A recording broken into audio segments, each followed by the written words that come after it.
ಅದು ಕುಡ್ಕೊಂಡು ಮತ್ತೆ ಲಾಗ್ನ ಕಂಟಿನ್ಯೂ ಮಾಡ್ತಾ ಇದ್ದೀನಿ ಒಂದು ಸ್ವಲ್ಪ.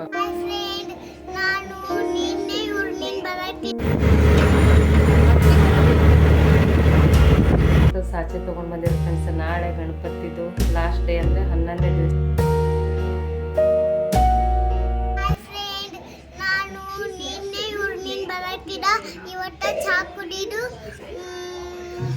ಚಹಾ ಕುಡಿದು ಇಷ್ಟು ದಿನ ಎಲ್ಲಿಗೆ ಹೋಗಿದ್ದಿ ಅದು ಹೇಳು. ಇಷ್ಟು ದಿನ ಊರಿಗೆ ಹೋಗಿದ್ದ, ನೀವು ನಾನು ಇದೇ ನೋಡಿದ್ದಿಲ್ಲ. ಇವತ್ತು ನಿನ್ನೆ ಬಂದ ನೋಡ್ರಿ. ಇವತ್ತು ವಿಡಿಯೋ ಮಾಡ್ಲಾತ್ತೀವ್ರಿ ಫ್ರೆಂಡ್ಸ. ಈಗೇನು ಮಾಡ್ಲಾತ್ತೀರಿ? ಚಹಾ ಬನ್ ಹತ್ತಿಲಾತ್ರಿ. ಮತ್ತೇನು ಹೇಳ್ತೀರಿ? ಮತ್ತೇನೂ ಇಲ್ಲ. ಆಯ್ತೈತಿ. Welcome back my channel. ಎಲ್ಲರೂ ಹೇಗಿದ್ದೀರಾ? ಎಲ್ಲರೂ ಆರಾಮಿದ್ದೀರಾ ಅಂದ್ಕೊಡಿ. ನೋಡಿರಿ, ನಾನು ಕೂಡ ಆರಾಮಿದ್ದೀನಿ. ಬನ್ನಿ, ಇವತ್ತಿನ ಲಾಗ್ನ ಸ್ಟಾರ್ಟ್ ಮಾಡ್ತಾ ಇದ್ದೀನಿ ರೀ. ನಮ್ಮ ಚಿನ್ನು ನಿನ್ನೆ ತಾನೇ ಊರ್ಲಿಂದ ಬಂದಾರೆ. ಸಂಜೆ ಟೈಮ್ ಎಷ್ಟಾಗೈತೆ ಅದೊಂದು ವಿಡಿಯೋ ಕ್ಲಿಪ್ ಹಾಕ್ತೀನಿ ರೀ. ಎಷ್ಟು ಎಕ್ಸೈಟ್ಮೆಂಟ್ ಇತ್ತು, ಒಂದು ಎಷ್ಟು ಖುಷಿಲಿಂದ ಬಂದು ಅಂಥೇಳಿ ಅದನ್ನು ಸ್ವಲ್ಪ ಒಂದು 10 ಸೆಕೆಂಡ್ ವಿಡಿಯೋ ತೊಗೊಂಡಿದ್ದೀನಿ ರೀ. ಆ ವಿಡಿಯೋ ಕೂಡ ನಿಮ್ಮ ಜೊತೆ ಶೇರ್ ಮಾಡ್ಕೊತೀನಿ ಫ್ರೆಂಡ್ಸ. ನೋಡಿರಿ, ಮ್ಯಾಗ ನಮ್ಮ ಚಿನ್ನು ವಿಡಿಯೋದಾಗ ಕಾಣಿಸ್ಕೊತಾನ. ಸಾಕಷ್ಟು ಜನ ಕಮೆಂಟ್ ಹಾಕ್ತಿದ್ರಿ, ಚಿನ್ನು ಮಿಸ್ಸಿಂಗ್ ಅಂತೇಳಿ. ಇನ್ನು ಮ್ಯಾಗ ಚಿನ್ನು ಬಂದು ಡೈಲಿ ಲಾಗ್ ಸ್ಟಾರ್ಟ್ ಮಾಡ್ತಾನೆ ರೀ. ಹಂಗೆ ಮಕ್ಕ ಹಂಗೆ ಯಾವ್ರು ನಿಮ್ಮೂರಾಗಿ ತಿನ್ನೋ ಟೈಮ್ದಾಗ ಸೀದಾ ತಿನ್ಬೇಕು. ಹಾಂ ನೋಡಿರಿ, ಹಂಗೆ ಮಾಡ್ಲಾತ ನಮ್ಮ ಚಿನ್ನು ಅಂತೇಳಿ. ಬನ್ನಿ ಫ್ರೆಂಡ್ಸ್, ಇವತ್ತಿನ ಡೇನ ಸ್ಟಾರ್ಟ್ ಮಾಡಮ್ಮ. ಬೆಳಗ್ಗೆ ಈಗ 9 ಗಂಟೆ ಆಗಿದೆ ಟೈಮ್. ಬೆಳಗಿನ ರೋಟಿ ಮುಗಿಸ್ಕೊಂಡು ಚಹಾ ಅದೆಲ್ಲ ಕುಡಿದೇವ್ರಿ. ನಾಷ್ಟ ಏನು ಮಾಡಿಲ್ಲ ರೀ. ನಮ್ಮ ಮನೆಯವ್ರಿಗೆ ಎಷ್ಟು ಮಾಡಿ ಕಟ್ಟೆವು. ಈಗ ಚಿನ್ನೊಂದು ಬೆಳಗ್ಗೆ ಅಯ್ಯಪ್ಪ ಸೀದಾ ಕುಂದ್ರು ಹಂಗೆ ಟಿ ವಿ ನೋಡ್ಲತ್ತಿ. ಹಿಂಗೆ ಎಲ್ಲಿ ಬಂದು ಕೂತಿ ಹೇಳು? ಬಾಲ್ಕನೇ ಫಸ್ಟ್ ಟೈಮ್ ವಿಡಿಯೋ ಮಾಡೋದನು. ಬಾಲ್ಕನೇ ಫಸ್ಟ್ ಟೈಮ್ ವಿಡಿಯೋ ಮಾಡ್ಲತ್ತಿಲ್ಲ.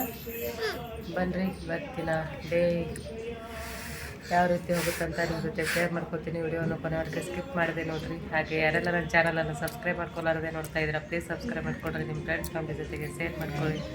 ವಿಡಿಯೋಕ್ಕೆ ಒಂದು ಲೈಕ್ ಕೊಡಿ. ಹಾಗೆ ನಿಮ್ಮ ಏನೇ ಅಭಿಪ್ರಾಯಗಳಿದ್ರು ಕೂಡ ಕಮೆಂಟ್ ಮುಖಾಂತರ ತಿಳಿಸಿ ಫ್ರೆಂಡ್ಸ.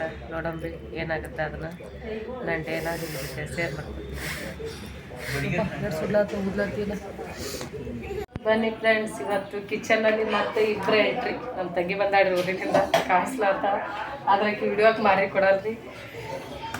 ಪುಂಡಿ ಪಲ್ಯ ಊರ್ಲಿಂದ ಪುಂಡಿ ಪಲ್ಯ ತೊಗೊಂಡಾಡ್ರಿ. ನುಚ್ಚಾಕಿ ಪುಂಡಿ ಪಲ್ಯ ಮಾಡ್ಲತ್ತಿ. ಜೋಳದ ನುಚ್ಚನ್ನ ಕೇರ್ಕೊಂಬಂದ್ಯಾರಿ. ಈಗ ಪುಂಡಿ ಪಲ್ಯ, ನುಚ್ಚಾಕಿ ಪುಂಡಿ ಪಲ್ಯ, ಬಿಸಿ ಜೋಳದ ರೊಟ್ಟಿ ಮಧ್ಯಾಹ್ನ ಊಟಕ್ಕೆ ರೀ. ಬೆಳಗಿನ ರೊಟ್ಟಿನ ಹತ್ರ ಮುಗೀತು. ನಮ್ಮ ಚಿನ್ನೊಂದು ನೋಡೋದಿಲ್ಲ. ಅದು ವಿಡಿಯೋ ಮುಗಿದ ಕೂಡ ಈ ಮಧ್ಯಾಹ್ನ ಮಾತ್ರ ಸ್ಟಾರ್ಟ್ ಮಾಡ್ತಾಯಿದ್ದೀನಿ. ಇಷ್ಟೊತ್ತನ ಮಾಡೋಕ್ಕಾಗಲಿಲ್ಲ, ಯಾಕಂದರೆ ಬೆಳಗ್ಗೆ ಒಂದಿಷ್ಟು ನಾಷ್ಟ ಮುಗಿಸ್ಕೊಂಡು ಅದು ಇದು ಗಡಿಬಿಡಿ ಕೆಲಸ ಆಯ್ತು ಫ್ರೆಂಡ್ಸ. ಕಂಟಿನ್ಯೂ ಮಾಡೋಕ್ಕಾಗಲಿಲ್ಲ. ಈ ಮಧ್ಯಾಹ್ನ ರೊಟ್ಟಿ ನುಚ್ಚಿ ಹಾಕಿದ ಪುಂಡಿ ಪಲ್ಯ ನಮ್ಮ ಉತ್ತರ ಕರ್ನಾಟಕದ ಸ್ಪೆಷಲ್. ಅದರಲ್ಲಿ ನಮ್ಮ ಅತ್ತೆಗಂತೂ ಇನ್ನೂ ಫೇವ್ರೇಟ, ನಮಗೂ ಫೇವ್ರೇಟ್ ರೀ. ಆದ್ರೆ ನಮ್ಮ ಅತ್ತೆ ಪುಂಡಿ ಪಲ್ಯ ಅಂದ್ರೆ ಡಬಲ್ ಫೇವ್ರೇಟ್ ರೀ. ಈಗ ಮಾಡ್ಬೇಕು ರೀ ಪುಂಡಿ ಪಲ್ಯ ಮಾಡ್ಲಕ್ಕ. ಪುಂಡಿ ಪಲ್ಯ ಹಾಗೆ ಹಸಿಮೆಣ್ಸಿನ್ಕಾಯಿ ಕುದಿಸಿವ್ರಿ. ಅದು ಆ ಟೈಮ್ದಾಗ ವಿಡಿಯೋ ಮಾಡ್ಕೊಳಕ್ಕೆ ಆಗಲಿ, ಯಾಕಂದ್ರೆ ನಮ್ಮ ಅತ್ತೆ ನಮ್ಗೆ ಹೇಳಾರ್ದೆ ಕುಕ್ಕರ್ ಕಚ್ಚಿಬಿಟ್ಬಿಟ್ಟಾರ್ರಿ. ಪುಂಡಿ ಪಲ್ಯ ಹಸಿಮೆಣ್ಸಿನ್ಕಾಯಿ ಹಾಕಿ ಕುದಿಸ್ಕೊಂಡ್ರೆ ಈಗ ನುಚ್ಚಾಕಿ ಪಲ್ಯ ಮಾಡ್ತೀನಿ.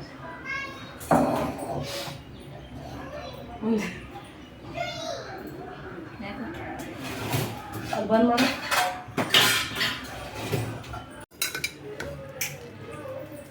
ನೋಡಿರಿ. ಈ ರೀತಿ ಪುಂಡಿ ಪಲ್ಯ ಏನು ಹಸಿಮೆಣ್ಸಿನ್ಕಾಯಿ ಹಾಕಿ ಕುದಿಸ್ಕೊಂಡವ್ರಿ ಫ್ರೆಂಡ್ಸ. ಚಟ್ನಿ ಮಾಡ್ಬೇಕತ್ತೆ ಕುದಿಸ್ಯಾರಿ ಅತ್ತಿ. ಆದ್ರೆ ಈ ಜೋಳದ ನುಚ್ಚಿದ್ರಿ ಭಾಳ ದಿವಸ ಐತೆ, ಅದಕ್ಕೆ ನುಚ್ಚು ಹಾಕಿ ಮಾಡ್ಬೇಕಂತೇಳಿ ನುಚ್ಚು ಹಾಕಿ ಪುಂಡಿ ಪಲ್ಯ ಮಾಡ್ಲತ್ತಿ. ಇದನ್ನ ಈಗ ಒಂದೆರಡು ತೊಳ್ಕೊಬೇಕ್ರಿ. ಪುಂಡಿ ಪಲ್ಯ ಹುಳಿ ಭಾಳ ಅದ.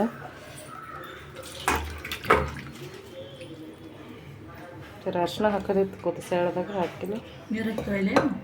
ತೊಳಿಬೇಕು. ಪುಂಡಿ ಪಲ್ಯನ ಈಗ ಒಂದು 2ರಿಂದ 3 ಸಾರಿ ತೊಳ್ಕೊಂಡ್ರಿ ಫ್ರೆಂಡ್ಸ್. ಯಾಕಂದ್ರೆ ಹುಳಿ ಜಾಸ್ತಿ ಐತಂದ್ರೂ ಕೂಡ ಎದೆ ಉರಿತಾ ಆಗ್ತದ್ರಿ. ಅದ್ರ ಸಲುವಾಗಿ ಪುಂಡಿ ಪಲ್ಯನ ತೊಳ್ಕೊಂಡು ಒಂದು ಬೊಗಣಿಗೆ ಹಾಕ್ಕೊಂಡು ಕುದಿಸ್ಕೊಂಡಿರಿ ಒಂದು 2 ನಿಮಿಷ. ಆನಂತರ ಅದು ನಾನು ಜೋಳದ ನುಚ್ಚನ್ನ ಹಾಕೋತಾ ಇದ್ದೀನಿ. ಬೇಕಿದ್ರೆ ನೀವು ಈಗ ಜೋಳದ ನುಚ್ಚು ಹಾಕಿ ಮಾಡೋದೇ ಕಮ್ಮಿ ಆಗ್ಯದ್ರಿ. ಆದರೆ ಈ ಜೋಳದ ನುಚ್ಚು ಹಾಕಿ ಮಾಡಿರೋ ಪುಂಡಿ ಪಲ್ಯ ಅಂದರೆ ನುಚ್ಚು ಹಾಕಿದ ಪಲ್ಯ ತುಂಬಾ ಟೇಸ್ಟ್ ಆಗುತ್ತೆ ರೀ. ಆದರೆ ಈಗ ಕೆಲವೊಂದು ಸಾರಿ ಎಲ್ಲಿ ಜೋಳದ ನುಚ್ಚ ಒಡ್ಯೋಕ್ಕಾಗುತ್ತೆ, ಅದೆಷ್ಟು ಸಲುವಾಗಿ ಅಂತೇಳಿ ಶೇಂಗಾನ ಸ್ವಲ್ಪ ತರಿಯಾಗಿ ಮಿಕ್ಸಿಗೆ ಹಾಕ್ಕೊಂಡು ಆಗಲಿ ಅಥವಾ ಒಳ್ಳಲ್ಲಿ ಕುಟ್ಟಾಗಲಿ ಹಾಕ್ತಾರೆ. ಆದರೆ ಈಗ ನಮ್ಮ ಕಡೆ ಜೋಳದ ನುಚ್ಚಿದ್ದು ಅಂಥೇಳಿ ನಾವು ಕೂಡ ಮಿಕ್ಸಿಗೆ ಹಾಕ್ಕೊಂಡು ಇಟ್ಕೊಂಡಿದ್ದೇವೆ ಫ್ರೆಂಡ್ಸ್. ಅವನ್ನ ನೋಡಿರಿ, ಹಸಿಮೆಣ್ಸಿನ್ಕಾಯಿ ಒಳಗೆ ಒಂದಿಷ್ಟು ಜೀರಿಗೆ, ಕರಿಬೇವು, ಕೊತ್ತಂಬರಿ, ಹಸಿಮೆಣ್ಸಿನ್ಕಾಯಿ, ಒಂದು ಸ್ವಲ್ಪ ಉಪ್ಪನ್ನ ಹಾಕಿ ಪೇಸ್ಟ್ ಮಾಡ್ಕೊಂಡಿನಿ ರೀ. ಬೆಳ್ಳುಳ್ಳಿದೆಲ್ಲ ಅದರೊಳಗೆ ಸೇರಿಸ್ಕೊಂಡಿದ್ದೀನಿ. ಈಗ ಇದನ್ನು ಕೂಡ ಒಂದು 2ರಿಂದ 3 ನಿಮಿಷ ಕುದಿತ್ರಿ ನುಚ್ಚು ಕೂಡ. ಯಾಕಂದ್ರೆ ಸಣ್ಣ ಅದಾವ್ರಿ, ಜಲ್ದಿನೇ ಕುದ್ದಾವು. ಹಾಗೆಯೇ ಜಾಸ್ತಿ ಹೊತ್ತೇನು ಕುದಿಸೋದು ಬೇಡ. ಹಾಗೆ ಒಂದು ಅದಕ್ಕೆ ಕಲರ್ಗಂತೇಳಿ ಒಂದಿಷ್ಟು ಅರಿಶಿನ ಹಾಕೋತಾ ಇದ್ದೀನಿ. ರುಚಿಗೆ ನೋಡಿಕೊಂಡು ಉಪ್ಪು ಹಾಕ್ಕೊಂಡು, ಈಗ ನೋಡಿರಿ ನಾ ಏನು ಇಟ್ಕೊಂಡಿನಲ್ಲ ಹಸಿಮೆಣ್ಸಿನ್ಕಾಯಿ ಪೇಸ್ಟ್ನ ಸೇರಿಸ್ಕೊತಾ ಇದ್ದೀನಿ. ಅದರೊಳಗೆ ನಾನು ಕೊತ್ತಂಬರಿ, ಕರಿಬೇವು, ಜೀರಿಗೆ, ಬೆಳ್ಳುಳ್ಳಿನ ಹಾಕಿ ಪೇಸ್ಟ್ ಮಾಡ್ಕೊಂಡಿದ್ದಾರೆ. ಅದಕ್ಕೆ ಒಂದು ಸ್ವಲ್ಪ ಮೇಲ್ಗಡೆ ಎಣ್ಣೆ ಹಾಕ್ಕೊಂಡು ಈ ನುಚ್ಚು ಹಾಕಿ ಪುಂಡಿ ಪಲ್ಯದೊಳಗೆ ಎಣ್ಣೆ ಹಾಕಿ ಊಟ ಮಾಡೋದ್ರಂತ್ರ ಇನ್ನೂ ಬಾಯಿ ನೀರು ಬರ್ತದೆ ನೋಡಿರಿ ಫ್ರೆಂಡ್ಸ. ನೋಡಿರಿ ಇದನ್ನು ನಾನು ಕ್ಲೋಸ್ ಮಾಡಿ ಇಟ್ಕೋತೀನಿ. ಹಾಗೆ ಈ ಕಡೆ ತಂಗಿ ರೊಟ್ಟಿ ಮಾಡ್ಲಕತ್ತಾಳ್ರಿ ಫ್ರೆಂಡ್ಸ. ಇವತ್ತು ಇಬ್ಬರಾಗಿಬಿಟ್ಟಿವಿ ಕಿಚನ್ದೊಳಗೆ ಕೆಲಸ ಮಾಡ್ಲಿಕ್ಕೆ. ಭಾಳಷ್ಟು ದಿನಗಳಿಂದ 1 ತಿಂಗಳಿಂದ ವಿಡಿಯೋದೊಳಗೆ ಕಿಚನ್ದೊಳಗೆ ನಾನೇ ಕಾಣಿಸ್ಕೊತಿದ್ದೆ. ಆದರೆ ಇವತ್ತು ತಂಗಿ ನಿನ್ನೆ ತಾನೇ ಊರ್ಲಿಂದ ಬಂದಾರಿ. ಬೆಳಗ್ಗೆ ಎದ್ದು ಕೂಡಲೇ ಅಡುಗೆ ಕೆಲಸ ಮಾಡ್ಕೊಲಿಲ್ಲ ಫ್ರೆಂಡ್ಸ್. ಯಾಕಂದ್ರೆ ಸೋಮು ಅವ್ರು ಇವತ್ತು ನಮ್ಮ ಮನೆಯವ್ರು ಕೂಡ ಉಪವಾಸ ಮಾಡ್ತಾರೆ. ಅವರಿಗೆ ಬೆಳಗ್ಗೆ ನಾಷ್ಟ ಮಾಡಿ ಕಟ್ಟಿದೆವು ಡಬ್ಬಿ. ಅಡುಗೆ ಕೆಲಸ ಮಾಡ್ಕೊಂಡಿರಲಿಲ್ಲ ರೀ. ಅದ್ರ ಸಲುವಾಗಿ ಮಧ್ಯಾಹ್ನ ಒಂದಿಷ್ಟು ಪುಂಡಿ ಪಲ್ಯ ತೊಗೊಂಡು ಬಂದಿದ್ರು ಊರ್ಲಿಂದ. ಬಿಸಿ ರೊಟ್ಟಿ ಪುಂಡಿ ಪಲ್ಯ ಮಾಡಿದ್ರತ್ತಂತೇಳಿ ಮಧ್ಯಾಹ್ನ ರೊಟ್ಟಿನ ಸ್ಟಾರ್ಟ್ ಆಗ್ಯದ ನೋಡಿರಿ ಫ್ರೆಂಡ್ಸ. ಈ ರೀತಿ ಒಬ್ರಕ್ಕಿಂತ ಇಬ್ಬರು ಲೇಸ್ ಅನ್ನೋವಾಗ ಕಿಚನ್ದೊಳಗೆ ಒಬ್ಬರೇ ಇದ್ದೀವಂದ್ರೆ ಸುಮ್ಮನೆ ನಮ್ಮ ಕೆಲಸದೊಳಗೆ ಅಷ್ಟೇ ಇರ್ತದೆ ರೀ. ಇಬ್ಬರು ಇದ್ದೇವಂದ್ರೆ ಏನಾದರೂ ಮಾತಾಡ್ಕೋತು ಊರಿಂದ ಎಲ್ಲರೂ ಹೆಂಗೆ ಅದಾರ ಆರಾಮದಾರ ಅಂತ ಆಕಿ ಊರಂದು ವಿಚಾರಿಸ್ಲಕತ್ತಿದ್ದೆ ರೀ ಫ್ರೆಂಡ್ಸ. ಹಾಗೆ ಆಕಿನ ಕೂಡ ಅದು ಇದು ಮಾತಾಡ್ಕೋತು ಭಾಳಷ್ಟು ದಿನಗಳಿಂದ ಮಿಸ್ ಮಾಡ್ಕೋತಾ ಇದ್ವಿ. ಅಂದ್ರೇನು ರೀ, ಫೋನೊಳಗೆ ಮಾತಾಡ್ತಿದ್ದೇವೆ. ಆದ್ರೆ ಎದುರಿಗಿದ್ದು ಮಾತಾಡೋದಕ್ಕಿಂತ ಫೋನೊಳಗೆ ಮಾತಾಡೋದಕ್ಕಿಂತ ಎದುರಿಗಿದ್ದು ಮಾತಾಡಿದ್ದೆ ಸ್ವಲ್ಪ ಬೇರೆ ಅನ್ನಿಸ್ತಲ್ಲ ರೀ ಫ್ರೆಂಡ್ಸ್. ಆದರೆ ಈ ಕಿಚನ್ದೊಳಗೆ ಈ ರೀತಿ ಅಡುಗೆ ಮಾಡ್ಕೋತ ಮಾತಾಡೋದ್ರಂತೂ ಟೈಮ್ ಹೋಗಿದ್ದೇ ಗೊತ್ತಾಗಲ್ಲ, ಅಡುಗೆ ಮಾಡಿದ್ದೇ ಗೊತ್ತಾಗಲ್ಲ. ಯಾವ ರೀತಿ ಆಯ್ತು ಅಡುಗೆ ಕೆಲಸ ಅನ್ನೋದು ಕೂಡ ಗೊತ್ತಾಗಂಗಿಲ್ಲ ರೀ ಫ್ರೆಂಡ್ಸ. ನಾನು ಕೂಡ ಒಂದಿಷ್ಟು ಅನ್ನ ಒಗ್ಗರಣೆ ಹಾಕೋತಾ ಇದ್ದೀನಿ. ಹಾಗೆ ಪುಂಡಿ ಪಲ್ಯ ಒಂದಿಷ್ಟು ಉಳ್ಳಾಗಡ್ಡಿ ಖಾರನ ಕುಟ್ಕೊಂಡೆ ರೀ ಫ್ರೆಂಡ್ಸ. ನೀವು ಕೂಡ ಜಾಯಿಂಟ್ ಫ್ಯಾಮ್ಲಿಯವರಾಗಿದ್ರಂದ್ರೆ ನೀವು ಮನೆಯಲ್ಲಿ ಇದೇ ರೀತಿ ಅಕ್ಕ ತಂಗಿ ಆಗಿರ್ಬೋದು, ಅತ್ತೆ ಸೊಸೆ ಆಗಿರ್ಬೋದು, ಸಾಕಷ್ಟು ಜನ ಕಮೆಂಟ್ ಹಾಕ್ತಾಯಿದ್ರಿ ಅತ್ತೆ ಸೊಸೆ ಜೋಡಿ ಸೂಪರ್, ನಿಮ್ಮ ಫ್ಯಾಮ್ಲಿ ಸೂಪರ್ ಅಂತ. ತುಂಬಾ ಧನ್ಯವಾದಗಳು. ಅದನ್ನು ಕೂಡ ಒಮ್ಮೆ ವಿಡಿಯೋನ ಮಾಡ್ಬೇಕಂತ ಅಂದ್ಕೊಂಡಿದ್ದೀನಿ ಫ್ರೆಂಡ್ಸ್. ಯಾಕಂದ್ರೆ ನೀವು ಇಷ್ಟೊಂದು ಕಮೆಂಟ್ ಹಾಕ್ತಿರೋದ್ರಿಂದ ನನಗೂ ಕೂಡ ವಿಡಿಯೋನ ಮಾಡಬೇಕು ಸಪ್ರೇಟಾಗಿ. ಅದರದ್ದೇ ಕಮೆಂಟ್ ವಿಡಿಯೋನ ಮಾಡ್ಬೇಕು ಅಂದ್ಕೊಂಡಿನಿ ರೀ. ಅದನ್ನು ಕೂಡ ಟೈಮ್ ಬಂದಾಗ ಅದನ್ನು ನಿಮ್ಮ ಜೊತೆ ಶೇರ್ ಮಾಡ್ಕೊತೀನಿ ಫ್ರೆಂಡ್ಸ. ನೋಡ್ರಿ ಈಗೆಲ್ಲ ಅದನ್ನು ಮುಗಿಸ್ಕೊಂಡೆ ರೀ ಪುಂಡಿ ಪಲ್ಯನ. ಲಾಸ್ಟಲ್ಲಿ ಎಲ್ಲ ಹಾಕಿಕೊಂಡು ಮುಗಿಸ್ಕೊಂಡು ಈಗ ಒಂದಿಷ್ಟು ಉಳ್ಳಾಗಡ್ಡಿ ಖಾರನ ಇದು ಗ್ಲಾಸ್ ಒಳಗೆ ಕುಟ್ಕೊಂಡಿದ್ದೀನಿ ಫ್ರೆಂಡ್ಸ್. ಯಾಕಂದ್ರೆ ತೆಳಗಡೆ ಕೂತು ನಾನು ಕುಟ್ಟಕ್ಕೆ ಬರೋಂಗಿಲ್ಲ ಕಲ್ಗಲ್ ಯೂಸ್ ಮಾಡಿ. ಅದ್ರ ಸಲುವಾಗಿ ಗ್ಲಾಸಲ್ಲಿನೇ ಈ ರೀತಿ ಕೊಡ್ತೀವಿ ರೀ. ಹಾಗೆ ಒಂದಿಷ್ಟು ಅನ್ನ ಒಗ್ಗರಣೆ ಹಾಕ್ಕೊಂಡೆ ರೀ. ರೊಟ್ಟಿ ಇದಂದ್ರೆ ಜಾಸ್ತಿ ಏನು ಯಾರೂ ಅನ್ನ ಉಣಂಗಿಲ್ಲ ರೀ. ಅದ್ರ ಸಲುವಾಗಿ ಸುಮ್ಮನೆ ಒಂದಿಷ್ಟು ಅನ್ನ ಮಾಡಿಕೊಂಡೆ. ತಂಗಿ ನೋಡ್ರಿ ರೊಟ್ಟಿ ಮಾಡ್ಲಿಕ್ಕತ್ತ, ನಾನು ಪಲ್ಯ ಚಟ್ನಿ ಅನ್ನನ ಮಾಡಿಕೊಂಡೆ.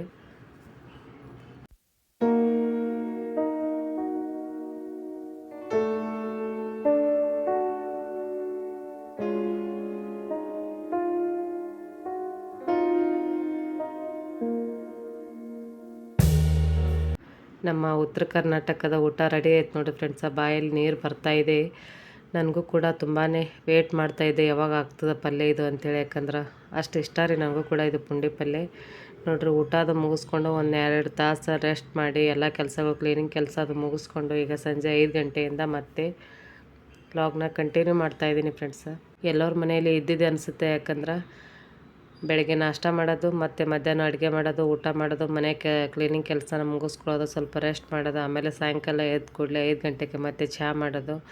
ನಾನು 2 ಕಡೆ ಚಹಾ ಇಟ್ಕೊಂಡಿದ್ದೆ. ಒಂದಿಷ್ಟು ಬೆಲ್ಲದ ಚಹಾ ಹಾಗೆ ಇನ್ನೊಂದಿಷ್ಟು ಸಕ್ಕರೆ ಚಹಾನ ಮಾಡ್ತಾಯಿದ್ದೀನಿ. ಬೆಲ್ಲದ ಚಹಾ ಯಾಕಂದ್ರೆ ಅಜ್ಜಿ ಬಂದಾರಿ ಊರಿನಿಂದ, ಅವರಿಗೆ ಸ್ವಲ್ಪ ಶುಗರ್ ಅದ, ಅವರು ಚಹಾ ಕುಡಿಯಂಗಿಲ್ಲ ರೀ ಸಕ್ಕರೆ ಚಹಾ. ಅದ್ರ ಸಲುವಾಗಿ ಅವ್ರಿಗೆ ಒಂದಿಷ್ಟು ಬೆಲ್ಲದ ಚಹಾ ಮಾಡ್ಕೊತಾ ಇದ್ದೀನಿ. ಹಾಗೆ ಈ ಕಡೆ ಸಕ್ಕರೆ ಚಹಾನ ಮಾಡ್ಕೊತಾ ಇದ್ದೀನಿ. ತಂಗಿ ಕೂಡ ಅವಳು ಎದ್ದು ಬಂದು ಮಧ್ಯಾಹ್ನ ತೊಳೆದಿರೋ ಬಾಂಡೆನ ಹಚ್ಕೋತಾ ಇದ್ಳು. ಯಾಕಂದ್ರೆ ಬಾಂಡೆ ಜಾಸ್ತಿ ಇದ್ದು ಅಂತ ತೊಳ್ಕೊಂಡು ಅಷ್ಟೇ ಇಟ್ಕೊಂಡು ಹೋಗಿದ್ದೆ ರೀ. ಸ್ವಲ್ಪ ನೀರು ಆರ್ತಾವಂಥೇಳಿ ನಾನು ಚಹಾ ಮಾಡಿಕೊಂಡೆ. ತಂಗಿ ಎಲ್ಲ ಬಾಂಡೆನ ಅವ್ರ ಜಾಪ್ತಿಗೆ ಹಚ್ಕೊಂಡು ನೋಡ್ರಿ ಫ್ರೆಂಡ್ಸ. ಬನ್ನಿ ಫ್ರೆಂಡ್ಸ, ಚಹಾ ಅದು ಕುಡ್ಕೊಂಡು ಮತ್ತೆ ವ್ಲಾಗ್ನ ಕಂಟಿನ್ಯೂ ಮಾಡ್ತಾಯಿದ್ದೀನಿ. ಒಂದು ಸ್ವಲ್ಪ ಹೊರಗಡೆ ಹೋಗ್ತಾಯಿದ್ದೀರಿ. ಹೊರಗಡೆ ಅಂದ್ರೆ ಹಾಸ್ಪಿಟ್ಲಿಗೆ ಹೋಗ್ತಾಯಿದ್ದೀನಿ ರೀ. ಯಾಕೋ 2 ದಿನದಿಂದ ಸ್ವಲ್ಪ ಹೊಟ್ಟೆ ನೋವು ರೀ. ಅಂದ್ರೆ ಸ್ವಲ್ಪ ಕಿಡ್ನಿ ಸ್ಟೋನ್ ಪ್ರಾಬ್ಲಮ್ ಅದ ರೀ ನನಗೆ. ಆವಾಗವಾಗ ಈ ರೀತಿ ಆಗ್ತಿರ್ತದೆ. ಊರಾಗಾದರೆ ಮನೆಯೊಳಗೆ ಮಾಮ ಡಾಕ್ಟ್ರ್ ಇದ್ದರೆ ಅವರೇ ಟ್ರೀಟ್ಮೆಂಟ್ ಕೊಡ್ತಿದ್ರು. ಆದ್ರೆ 2 ದಿನದ ಹಿಡ್ಕೊಂಡು ಕೂಡ ಅವರಿಂದನೇ ಟ್ಯಾಬ್ಲೆಟು ಹಾಗೆ ಔಷಧನ ತೊಗೊಂಡಿದ್ದೀನಿ ರೀ. ಆದರೆ ಯಾಕೋ ಜಾಸ್ತಿ ಕಾಣಿಸ್ಲಾಗ್ತದೆ ಹೊತ್ತಾದಂಗೆ. ಅದ್ರ ಸಿಮ್ಟಮ್ಸ್ ಜಾಸ್ತಿ ಕಾಣಿಸ್ಲಾತ್ತವ್ರಿ. 2 ದಿನದ ಹೊತ್ತೈತ್ರಿ, ರಾತ್ರಿ ನಿದ್ದೆನೇ ಇಲ್ಲ ರೀ ಫ್ರೆಂಡ್ಸ. ಅದ್ರ ಸಲುವಾಗಿ ಈ ಟೈಮ್ 6 ಗಂಟೆ ಆಗಿದೆ, ಸುಮ್ಮನೆ ರಿಸ್ಕ್ ಬೇಡ. ಮತ್ತು ರಾತ್ರಿ ಇವತ್ತು ಕೂಡ ಮತ್ತು ಅದೇ ರೀತಿ ಆಯ್ತಂದ್ರೆ ಏನು ಮಾಡ್ತಿದ್ದೆ, ಮನ್ಯಾಗ ಅತ್ತಿ ಮಾಮ ಅಲ್ಲತ್ತರಿ. ಅದ್ರ ಸಂಬಂಧ ಹೋಗಿ ಹಾಸ್ಪಿಟ್ಲಿಗೆ ಹೋಗ್ಬೇಕಂತ ರೆಡಿಯಾಗಿ ಹೊಂಟೀನಿ ರೀ. ಲಾಗ್ ಮಾಡೋ ಏನು ಉದ್ದೇಶ ಇರಲಿಲ್ಲ ರೀ, ಆದರೂ ಕೂಡ ನನ್ನ ರೂಟೀನ ನಿಮ್ಮ ಜೊತೆ ಶೇರ್ ಮಾಡ್ಕೋಬೇಕು ಅಂದ್ಕೊಂಡು ಕಂಟಿನ್ಯೂ ಮಾಡ್ತಾಯಿದ್ದೀನಿ ಫ್ರೆಂಡ್ಸ್. ಯಾಕಂದ್ರೆ 2 ದಿನದ ಹಿಡಿದು ಸಿಕ್ಕಾಪಟ್ಟೆ ಹೊಟ್ಟೆ ನೋವು ಅಂದ್ರೆ ಸಿಕ್ಕಾಪಟ್ಟೆ ಹೊಟ್ಟೆ ನೋವು. ಈಗ ಯಾವ ವಿಡಿಯೋ ಮಾಡಿಲ್ಲ ರೀ, ಮೊದಲಿನ ವಿಡಿಯೋನೇ ಅಪ್ಲೋಡ್ ಮಾಡಿದ್ದೀನಿ ರೀ ಫ್ರೆಂಡ್ಸ್. ಈಗ ಹಾಸ್ಪಿಟ್ಲಿಗೆ ಹೋಗಿ ನೋಡಮ್ರಿ, ಅಲ್ಲಿ ಆದ್ರೆ ವಿಡಿಯೋ ಮಾಡ್ಕೋತೀನಿ, ಇಲ್ಲಾಂದ್ರೆ ನೆಕ್ಸ್ಟ್ ಮನೆಗೆ ಬಂದು ಕೂಡಲೇ ವಿಡಿಯೋನ ಶೇರ್ ಮಾಡ್ಕೋತೀನಿ.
ದವಾಖಾನೆದು ತೋರಿಸ್ಕೊಂಡು ಈಗ ಮೋದಕ್ ಸಾಚೆ ತೊಗೋಬೇಕಂಥೇಳಿ ಇಲ್ಲೊಂದು ಸ್ಟೋರ್ಗೆ ಬಂದೇವ್ರಿ ಫ್ರೆಂಡ್ಸ್. ಆ ದವಾಖಾನೆ ಒಳಗೇನು ವಿಡಿಯೋನ ಮಾಡ್ಕೊಳ್ಳಿಲ್ಲ ನೋಡ್ರಿ. ಈ ರೀತಿ ಮೋದಕ್ ಸಾಚೆ ಬೇಕಾಗಿತ್ತು ನಮ್ಗೆ. ನಾಳೆ ನಮ್ಮದು ಗಣಪತಿ ಇನ್ನೂ ಪಾರ್ಕಿಂಗ್ದೊಳಗೆ ಗಣಪತಿ ಅದನ್ರಿ. 11ನೇ ದಿನ ಗಣಪತಿ, ಇವತ್ತು 10ನೇ ದಿನ ಆಯ್ತು ರೀ ಗಣಪತಿ ಕೂತು.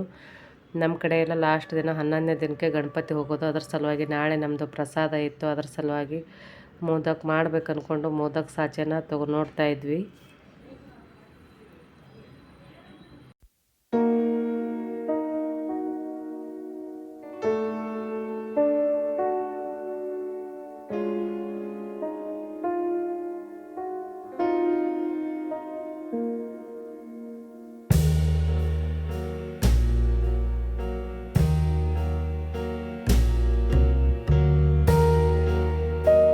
ಹಾಸ್ಪಿಟ್ಲಿಗೆ ಹೋಗಿದ್ದೇವಲ್ರಿ, ಅಲ್ಲಿ ಒಂದು ಮೋದಕದ ಸಾಚೆ ತೊಗೊಂಡು ಬಂದೇವ್ರಿ ಫ್ರೆಂಡ್ಸ್. ನಾಳೆ ಗಣಪತಿದು ಲಾಸ್ಟ್ ಡೇ ಅಂದರೆ 11ನೇ ದಿವಸಂದ್ರೆ ನಾಳೆ ನಮ್ಮದು ಪ್ರಸಾದ ಇರ್ತದೆ. ನಾಳೆಗೆ ಪ್ರತಿದಿನ ಒಬ್ಬೊಬ್ಬರು ಪ್ರಸಾದನ ಮಾಡಿಸ್ತಿರ್ತಾರೆ. ನಾಳೆ ಒಂದು ವಿಶೇಷ ಮೋದಕ್ ಮಾಡ್ಬೇಕಂತ ಅಂದ್ಕೊಂಡಿದ್ದೀನಿ. ಆ ಮೋದಕ್ ರೆಸಿಪಿ ಕೂಡ, ಆ ಮೋದಕ್ ವ್ಲಾಗ್ ಕೂಡ ನಿಮ್ಮ ಜೊತೆ ಶೇರ್ ಮಾಡ್ಕೊತೀನಿ ನಾಳೆ ವಿಡಿಯೋದಾಗ ನೋಡಿರಿ ಫ್ರೆಂಡ್ಸ. ಇದು ನಮ್ಮ ಕಡೆ ಇರಲಿಲ್ಲ ಮೋದಕ್ದು ಸಾಚೆ ರೀ, ಅದ್ರ ಸಲುವಾಗಿ ಅಲ್ಲೇ ಹಾಸ್ಪಿಟ್ಲ್ ಮಗ್ಲಕ್ಕೇ ಒಂದು ಸ್ಟೋರ್ ಇತ್ತು, ಆ ಸ್ಟೋರ್ನೊಳಗೆ ಇದು ತೊಗೊಂಡು ಬಂದೆವು. ಆಗ ಹಾಸ್ಪಿಟಲ್ದೊಳಗೆ ಏನೇನು ಹೇಳಿದ್ರಂತ ಶೇರ್ ಮಾಡ್ಕೊತೀನಿ. ಈಗ ಬನ್ನಿ ಮತ್ತೆ ಲಾಗ್ನ ಕಂಟಿನ್ಯೂ ಮಾಡ್ತಾಯಿದ್ದೀನಿ ಫ್ರೆಂಡ್ಸ. ಹಾಸ್ಪಿಟ್ಲಿಗೆ ಹೋಗಿ ಬಂದೆ ರೀ. ಹೋಗಿ ಬರೋದಂತೂ ತುಂಬಾ ಲೇಟ್ ಆಯಿತು. ಹಾಸ್ಪಿಟಲ್ದಾಗಂತೂ ಅಷ್ಟೇನು ಪೇಷೆಂಟ್ ಇರಲಿಲ್ಲ ರೀ, ಅಲ್ಲೇನು ತಡ ಆಗಲಿಲ್ಲ. ಆದರೆ ದಾರಿ ಮಧ್ಯದೊಳಗೆ ಸಿಕ್ಕಾಪಟ್ಟೆ ಟ್ರಾಫಿಕ್ ಇತ್ತು. ಹೋಗುವಾಗೂ ಅಷ್ಟೇ ಟ್ರಾಫಿಕ್ ಇತ್ತು, ಬರುವಾಗೂ ಅಷ್ಟೇ ಟ್ರಾಫಿಕ್ ಇತ್ತು. ಸಂಜೆ ಟೈಮಲ್ಲಂತೂ ಸಿಕ್ಕಾಪಟ್ಟೆ ಟ್ರಾಫಿಕ್ ಇರ್ತದೆ ರೀ. ಏನಿಲ್ಲ ಫ್ರೆಂಡ್ಸ, ಗೋಳಿ ಇಂಜೆಕ್ಷನ್ ಕೊಟ್ಟರು, ಹಾಗೆ ಔಷಧ ಕೊಟ್ಟರು. ಇದು ನನಗೆ ಒಂದು ಸ್ವಲ್ಪ 2-3 ವರ್ಷದಿಂದ ಪ್ರಾಬ್ಲಮ್ ಅದ ರೀ. ಇದು ಕಿಡ್ನಿ ಸ್ಟೋನಿಂದು. 2 ಕಿಡ್ನಿ ಒಳಗೆ ಸ್ಟೋನ್ ಇದ್ದು ರೀ. ಒಂದು ಸೈಡು 10 mm, ಇನ್ನೊಂದು ಸೈಡು 11 mm ಇತ್ತು. ಆದರೆ 10 mm ಇದ್ದು ಕಮ್ಮಿ ಆಗ್ಯದ ಒಂದು ಸೈಡಿಂದು. ಆದರೆ ಇನ್ನೊಂದು ಸೈಡ್ ಕೂಡ ಅದು ಸ್ವಲ್ಪ ಭಾಳನೇ ತ್ರಾಸು ಮಾಡ್ಲಾತಿದ್ರೆ, ಅವಾಗವಾಗ ಆಗ್ತದೆ ನನಗೆ ಹಾಗೆ. ಆದರೆ ಇದು 2 ದಿನ ಸಿಮ್ಟಮ್ಸ್ ಮಾತ್ರ ಸೇಮ್ ಇದ್ದು ರೀ. ಆದರೂ ಕೂಡ ಕಮ್ಮಿ ಆಗುತ್ತೆ ಅಂಥೇಳಿ ನಮ್ಮ ಮಾಮಾರೇ ಗುಳಿಗೆ ಇಂಜೆಕ್ಷನ್ ಗುಳಿಗೆ ಔಷಧ ಅದು ಕೊಟ್ಟಿದ್ದು ರೀ. ಅದ್ರ ಮ್ಯಾಗ ಕಮ್ಮಿ ಅನಿಸ್ಲಿಲ್ಲ. 2 ರಾತ್ರಿ ಪೂರ್ಣ ನಿದ್ದೆ ಇಲ್ಲರಿ. ಅದ್ರ ಸಲುವಾಗಿ ಇವತ್ತು ಕೂಡ ಮತ್ತು ರಾತ್ರಿ ಎಲ್ಲಿ ಹೈರಾಣ ಅಂಥೇಳಿ ಇವತ್ತು ಹಾಸ್ಪಿಟ್ಲಿಗೆ ಹೋಗಿ ಬಂದಿರಿ. ಅವರು ಕೂಡ ಏನು ಆಗಂಗಿಲ್ಲ, ಸ್ಕ್ಯಾನಿಂಗ್ ಮಾಡಿಸಿ ಅಂತೇಳಿ ಅವರು ಕೂಡ ಒಂದು ಇದು ಬರೆದು ಕೊಟ್ಟರು ಚೀಟಿನ. ನಾಳೆ ಬೇರೆ ಕಡೆಗೆ ಹೋಗಿ ಸ್ಕ್ಯಾನಿಂಗ್ ಮಾಡಿಸ್ಕೊಂಬರ್ಬೇಕು ರೀ. ಅವ್ರ ಕಡೆ ಸ್ಕ್ಯಾನಿಂಗ್ದೇನು ಸ್ಪೆಷಾಲಿಟಿ ಇಲ್ಲರಿ, ಅದ್ರ ಸಲುವಾಗಿ ಬೇರೆ ಕಡೆ ಬರೆದು ಕೊಟ್ರೆ. ಒಂದು ಕಿಡ್ನಿ ಸ್ಟೋನ್ ಕಮ್ಮಿ ಆಗ್ಲಿಕ್ಕೆ ಗುಲ್ಬರ್ಗದೊಳಗೆ ಒಬ್ಬರು ಆಯುರ್ವೇದ ಔಷಧ ಕೊಡ್ತಾರೆ ಫ್ರೆಂಡ್ಸ. ಯಾವುದೇ ರೀತಿ ಇಂಜೆಕ್ಷನ್ ಇಲ್ಲ, ಮೆಡಿಸನ್ ಇಲ್ಲ, ಏನಿಲ್ಲ. ಬರೀ ಒಂದು ಲಿಕ್ವಿಡ್ ಟೈಪ್ 2 ರೀತಿ ಲಿಕ್ವಿಡ್ ಕೊಡ್ತಾರೆ, ನೀರಾಗ ಹಾಕ್ಕೊಂಡು ಕುಡಿಯೋದು. ಅದರಲ್ಲಿಂದನೇ ನನಗೆ 10 mm ಇದ್ದಿದ್ದು ಪೂರ್ಣ ಕಮ್ಮಿ ಆಗ್ಯದ ರೀ. ಆದರೆ ಇದು 11 mm ಇದ್ದಿದ್ದು ನನಗೆ ಈ ಕಡೆ ಪುಣಾಕ್ ಬಂದ ಕೂಡಲೇ ಆ ಔಷಧ ಕಂಟಿನ್ಯೂ ಮಾಡ್ಲಿಕ್ಕೆ ಆಗಲಿಲ್ಲ ರೀ. ಯಾಕಂದ್ರೆ ಗೊತ್ತೇ ಇದೆ ನಿಮ್ಗೆ, ಸಾಕಷ್ಟು ಸಾರಿ ಶೇರ್ ಮಾಡ್ಕೊಂಡಿನಿ. ಒಂದಲ್ದು ಇದು ರೀತಿ ನನಗೆ ಪ್ರಾಬ್ಲಮ್ ಆಗ್ಲಕತ್ತು. ನೀ ಸರ್ಜರಿ, ನೆಕ್ಸ್ಟ್ ಕಾಲು ಫ್ರ್ಯಾಕ್ಚರ್ ಆಯಿತು. ಇದ್ರ ಮಧ್ಯದೊಳಗೆ ನಾನು ಅದ್ರ ಕಡೆ ಲಕ್ಷ್ಯನೇ ಕೊಟ್ಟಿಲ್ಲ ರೀ. ಕಮ್ಮಿ ಆಗ್ಯದಲ್ಲಿ ಬಿಡು, ಕಮ್ಮಿ ಆಗಿರ್ಬೋದು ಅಂತ ಈ ರೀತಿ ವಿಚಾರ ಇತ್ತು ರೀ ಫ್ರೆಂಡ್ಸ. ಆದರೆ ಅದು ಯಾಕೋ ಇನ್ನೂ ನನಗೆ ಬಿಡಂಗೆ ಕಾಣಿಸಲ್ರಿ. ಅದು ಇನ್ನೊಮ್ಮೆ ಮತ್ತೆ ಆಯುರ್ವೇದ ಔಷಧ ಕಂಟಿನ್ಯೂ ಮಾಡ್ಬೇಕು ರೀ. ಅದರಿಂದ ನನಗೆ ರಿಸಲ್ಟ್ ಕೂಡ ಸಿಕ್ಕದ್ರಿ. ಯಾವ ಹಾಸ್ಪಿಟ್ಲ ಗುಲ್ಬರ್ಗದಾಗ ಅನ್ನೋದು ಕೂಡ ನಿಮ್ಗೆ ಬೇಕಿದ್ರೆ ಕಮೆಂಟ್ ಮಾಡಿ ಹೇಳಿ, ನಾನು ಕೂಡ ನಿಮ್ಮ ಜೊತೆ ಶೇರ್ ಮಾಡ್ಕೊತೀನಿ. ಅದು ನನಗೆ ತುಂಬಾ ಎಫೆಕ್ಟಿವ್ ಆಗಿದೆ ನೋಡಿರಿ. ಎಲ್ಲರಿಗೂ ಭಾಳಷ್ಟು ಜನಕ್ಕೆ ಅಲ್ಲಿ ಗುಲ್ಬರ್ಗದೊಳಗೆ ಕಿಡ್ನಿ ಸ್ಟೋನ್ ಇದ್ದವ್ರಿಗೆ ಆಯುರ್ವೇದ ಔಷಧ ಮೇಲೆ ಯಾವುದೋ ಸರ್ಜರಿ ಬೇಡ ಏನೋ ಬೇಡ. ನನಗೆ ಬಿಜಾಪುರದಾಗ ಸರ್ಜರಿ ಆಗ್ಬೇಕಂತ ಹೇಳಿದ್ರಿ ಕಿಡ್ನಿ ಸ್ಟೋನಿಂದ. ಆದರೆ ನಾವು ಸರ್ಜರಿ ಮಾಡಿಸ್ಲಿಲ್ಲ ರೀ. ಗುಲ್ಬರ್ಗಕ್ಕೆ ಹೋಗಿ ಔಷಧ ತೊಗೊಂಡು ಕಮ್ಮಿ ಆಯಿತು. ಆದರೆ ಇನ್ನೊಂದು ಕಡೆ ನೋಡಿರಿ ದುರಾದೃಷ್ಟ ಅನ್ನೋದಿದೆ. ಒಂದಲ್ದು ಕೆಲವೊಬ್ರಿಗೆ ಒಂದೇ ಕಿಡ್ನಿ ಒಳಗಿದ್ರೇ ಎಷ್ಟೋ ಎದೆ ಹೊಡಿತಾರೆ. ನನಗೆ 2 ಕಿಡ್ನಿ ಒಳಗೆ, ಅದು 10 mm 11 mm 2 ಸ್ಟೋನ್ ಇದ್ದು. ಏನಾಗಂಗಿಲ್ಲ, ದೇವ್ರ ತಲೆ ಮ್ಯಾಗ ಇರ್ತಾನೆ, ಬಂದಂಗೆ ಹೋಗ್ಬೇಕು. ಆ ದಿನ ಅದೇನು ದೊಡ್ಡ ಡಿಸೀಸ್ ಏನಲ್ಲ, ನಾರ್ಮಲ್ ಎಲ್ರಿಗೂ ಇರ್ತಾವೆ. ಆದರೆ ನಮ್ಗೆ ಸ್ವಲ್ಪ ಜಾಸ್ತಿ ನೀರು ಕಮ್ಮಿ ಕುಡಿಯೋದ್ರಿಂದ ಆಗುತ್ತೆ ಅಂತ ಹೇಳ್ತಾರೆ ಡಾಕ್ಟ್ರ್. ಏನೋ ಗೊತ್ತಿಲ್ಲ, ಊಟ ಮಾಡೋ ಟೈಮ್ದಾಗ ಏನು ಜಾಸ್ತಿ ಕುಡಿತೀವಿ ನೀರು. ಆದರೆ ಆರೋಗ್ಯ ಚೆನ್ನಾಗಿರ್ಬೇಕಂದ್ರೆ ನೀರು ಜಾಸ್ತಿ ಕುಡಿಬೇಕು. ಆದ್ರೆ ನೀರು ಕುಡಿಯೋದು ಒಂದು ಸ್ವಲ್ಪ ಕಮ್ಮಿ ಅದ. ಅವರು ಕೂಡ ಅದೇ ಹೇಳಿದ್ರೆ, ಎಳೀರು ಕೊಡ್ರಿ, ನೀರು ಕುಡೀರಿ ಅಂಥೇಳಿ. ಏನು ಆಗಂಗಿಲ್ಲ, ಸ್ಕ್ಯಾನಿಂಗ್ ಮಾಡಿಸ್ರಿ, ಎಷ್ಟು MM ಅದ ಅನ್ನೋದು ಗೊತ್ತಾಗುತ್ತೆ. ಅದ್ರ ಮ್ಯಾಗ ಮುಂದೆ ಟ್ರೀಟ್ಮೆಂಟ್ ಮಾಡ್ಲಿಕ್ಕೆ ಬರ್ತದೆ ಅಂತ ಹೇಳಿದ್ರು ಡಾಕ್ಟ್ರು ಕೂಡ. ಅದ್ರ ಸಲುವಾಗಿ ಸ್ಕ್ಯಾನಿಂಗ್ ಮಾಡಿಸ್ಕೋಬೇಕ್ರಿ. ನೋಡಮ್ ನಾಳೆ ಟೈಮ್ ಸಿಕ್ಕರೆ ಹೋಗ್ಬೇಕ್ರಿ. ಇಲ್ಲಾಂದ್ರೆ ಈ ಔಷಧ ಮ್ಯಾಗ 1 ದಿನ 2 ದಿನ ಕಮ್ಮಿ ಆಯಿತು ಅಂದ್ರೆ ನೋಡಮ್ ಟೈಮ್ ಯಾವ ರೀತಿ ಬರುತ್ತೋ ಆ ರೀತಿ ಹೋಗೋದ್ರಿ ಫ್ರೆಂಡ್ಸ. ಇವತ್ತಿನ ಲಾಗ ನಮ್ಮ ಚಿನ್ನು ಕೂಡ ಬಂದು ಲಾಗಲ್ಲಿ ಎಂಟ್ರಿ ಅದು ಇವತ್ತು. ಹಾಗೆ ನಮ್ಮ ತಂಗಿ ಕೂಡ ಬಂದೋಡ್ರಿ. ಇವತ್ತಿನ ಫುಲ್ ಡೇ ರೂಟೀನ ನಿಮ್ಮ ಜೊತೆ ಎಷ್ಟಾಗುತ್ತೆ ಅಷ್ಟು ವಿಡಿಯೋನ ಶೇರ್ ಮಾಡ್ಕೊಂಡಿದ್ದೀನಿ ರೀ. ಇದೇ ರೀತಿ ನೋಡಿರಿ, ಸಪೋರ್ಟ್ ಮಾಡಿರಿ. ನಿಮ್ಮ ಟೈಮ್ನ ಬಿಡು ಮಾಡಿಕೊಂಡು ವಿಡಿಯೋನ ಕೊನೆಯವರೆಗೆ ನೋಡಿದರೆ ತುಂಬಾ ಧನ್ಯವಾದಗಳು ಫ್ರೆಂಡ್ಸ. ಹಾಗೆ ವಿಡಿಯೋಕ್ಕೆ ಒಂದು ಲೈಕ್ ಕೊಡೋದನ್ನು ಮಾತ್ರ ಮರಿಬೇಡ್ರಿ. ನಿಮ್ಮ ಏನೇ ಅಭಿಪ್ರಾಯಗಳಿದ್ರೂ ಕೂಡ ಕಮೆಂಟ್ ಮುಖಾಂತರ ತಿಳಿಸಿ ಫ್ರೆಂಡ್ಸ. ಅನ್ಕೋಬೋದು ಏನು ಹಾಸ್ಪಿಟ್ಲಿಗೆ ಹೋಗಿದ್ದು ಕೂಡ ಶೇರ್ ಮಾಡ್ಕೋತಾರ ಅಂತ. ನಾನು ಸಾಕಷ್ಟು ನಿಮ್ಮ ಕಮ್ಮಿ ಅಂದ್ರೆ 1000 ಜನ ಲಾಗರ್ಸ್ಗೋದು ಲಾಗ್ನ ನೋಡ್ತೀನಿ. ನಾನು ಕೂಡ ಎಲ್ಲರಂಗೆ ಯಾಕೆ ಶೇರ್ ಮಾಡ್ಕೊಬಾರ್ದು ಅನ್ನೋ ಉದ್ದೇಶಕ್ಕಾಗಿ ಶೇರ್ ಮಾಡಿಕೊಂಡೆ. ದಯವಿಟ್ಟು ತಪ್ಪಿದರೆ ಕ್ಷಮಿಸಿ. ಮುಂದಿನ ವಿಡಿಯೋದಲ್ಲಿ ಮತ್ತೆ ಸಿಗೋಣ. ನಿಮ್ಮ ಟೈಮ್ನ ಬಿಡು ಮಾಡಿಕೊಂಡು ಮತ್ತೊಮ್ಮೆ ಹೇಳ್ತಾ ಇದ್ದೀನಿ, ನಿಮ್ಮ ಟೈಮ್ನ ಬಿಡು ಮಾಡಿಕೊಂಡು ವಿಡಿಯೋನ ನೋಡಿದ್ದಕ್ಕಾಗಿ ತುಂಬಾ ಧನ್ಯವಾದಗಳು. ಶುಭರಾತ್ರಿ. ಎಲ್ಲರಿಗೂ ನೀವು ಕಂಡ ಕನಸು ನನಸಾಗಲಿ ಅಂತ ಆಶಿಸ್ತಾ ಇವತ್ತಿನ ಲಾಗ್ನ ಇಲ್ಲಿಗೆ ಎಂಡ್ ಮಾಡ್ತಾಯಿದ್ದೀನಿ. ಟೈಮ್ ನೋಡ್ರಿ 9 ಗಂಟೆ ಆಯಿತು. ಈ ಲಾಗ್ನ ಇಲ್ಲಿಗೆ ಎಂಡ್ ಮಾಡ್ತಾಯಿದ್ದೀನಿ ಫ್ರೆಂಡ್ಸ. ಮತ್ತೆ ಮುಂದಿನ ವಿಡಿಯೋದಲ್ಲಿ ಸಿಗೋಣ.